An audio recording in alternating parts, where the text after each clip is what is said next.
chikuru the nyaya TVN is back ngemsana ndasangana nenyaya panapa iri kunzi CCC pulls out of by-elections. Ndo chimwe chechinhu chazoti vhundudza panapa. Kana kune political party iri kujarirana kana kuti political party iri useless manje ka i-CCC. Umana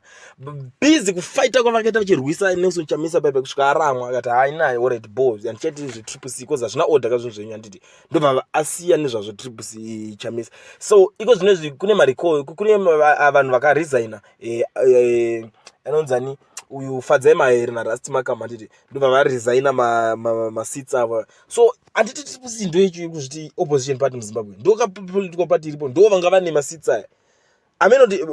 Padezwa by-election because by-election rakuda kuitwa ivo vari kunzi pull out havasi kuda kupinda by-election iroro same style yakamonzora yekuti ndatota pull out presidential race vakutya kuwana mazero manje yakangosara ingori hatingati chiko vanakuda kungosara ingori danga rakanhingina nao ndakuchinzwisisa manje advocate Nelson Chamisa baita kuti aiwa chimbomirirai zvenyu kuti chimbomirirai kutarisira kuona the new musati maona the old maperera inoita takuchiona kuti the old yatopera kudhare ndokunonzi kupera ipelele chacho kuti pepepe hapasisina zvepolitical party inotya kuningira inofana kuchengetedza kamasitsa ayo handiti ndo yanga nevanhu ikoko but they know kuti zvavari kuita hazvisirizo ndo zvimwe zvezvinhu zviri kukonzeresa nzara muZimbabwe ndo zvimwe zvezvinhu zviri kukonzera maproblems zvimapolitician izvozvizvo saka disorder ndechi muchitangire chii zvinhu zvamusingagona kupedza handiti makati muda kuita politics Chamisa hazoda yeye vachitaura kuti maghost zvimachii maghost account haasi kugona kulida he's too soft imimi tingati muri chii papapa ZANU-PF chache mazira ndoiita inini haisi political party yekuti iri useless no ZANU-PF ipolitical party yekuti vanhu vacho vari kukundikana zvavo kurana nyika handiti but noti kuti vanozoita that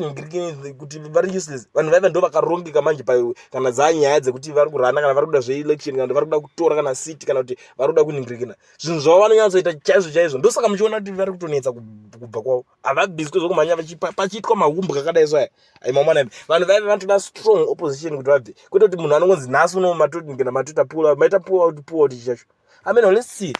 pamwe ananhingirikini vanga vari varidzi masita chana Mahere naRusty Makamba vachacontesta zvavo kana vari under blue movement kana ya political party here kana kuti vachacontesta vari nhingirikini amene kuti chichi chaitika ipapo regedza timbomirira kuona kuti chichaitika kana kuti vachacontesta vari maindependence because masita angangopere ese kamuenda kunhingirikini parliament yacho inenge ichiri parliament pachi inenge parliament ye one political party ndo